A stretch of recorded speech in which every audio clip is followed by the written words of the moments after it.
Hello and welcome to another Dragonstorm Studios video. And today is part 3 of 3, where we show you the process and techniques involved when it comes to the rebranding of our channel, this painting of a Dragonstorm. So I'm going to begin by just elaborating on the lightning bolts.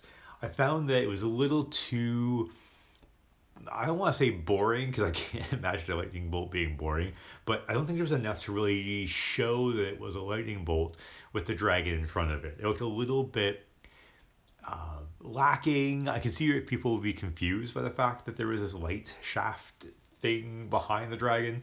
So I'm just adding a few more bolts of lightning, and that just adds to the effect, makes it look a little more striking, I think. At this point, I'm mixing in some darker tones into my whites, making a bit more of a browny, off brown, beigey sort of color to add some detail to the nails, the claws, as it were, of the dragon. White would be a bit too boring, and because we've got the shadows and shading involved, the brown does a really nice job of creating a lot of contrast. The darker areas being a bit more brown, the lighter areas being a bit more beige after all. I'm then going to go over the nails with some white just to create a reflection. It's very muted because it is in shadow. The light source is behind the dragon. In reality, you probably wouldn't see much of the claws with all the shadows, but I did want to have the claws there in the picture. So it's a little bit of artistic license on my part, perhaps.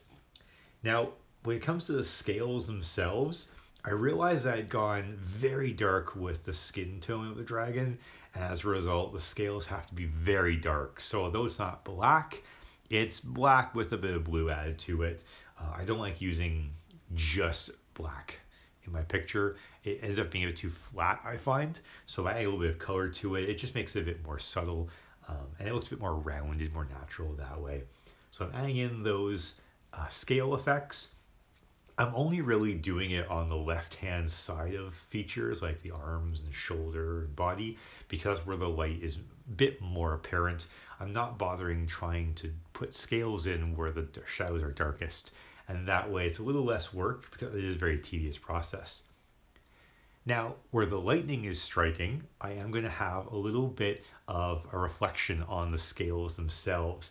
And again, this was caused not only because of the lightning effect, I want it to stand out, but I also want the scales to stand out a little bit more as well. Because the blues in the shoulder are so dark, the light effect on the scales, a bit of reflection, will just add a bit more emphasis to them. It'll make it look a bit more interesting. There'll be more variety in the body itself.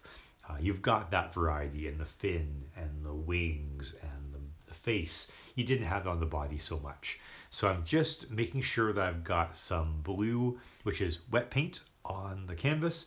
I add a little bit of white, and then I use the same brush without much change to it, just to kind of blend in that white to the blues around it. And you get that nice kind of gradation effect where it goes from light to dark. And by just adding those in, like going over it a couple of times until you're happy with the end result. The beauty of this paint, of course, is that it dries fast, and you can always redo things if you need to. Other than that, we're just going to do some touching up here and there. You can see here I've got just some bluish green, like an aquamarine, going over the fin, just to kind of give it a bit more coverage. There were some white spots here and there.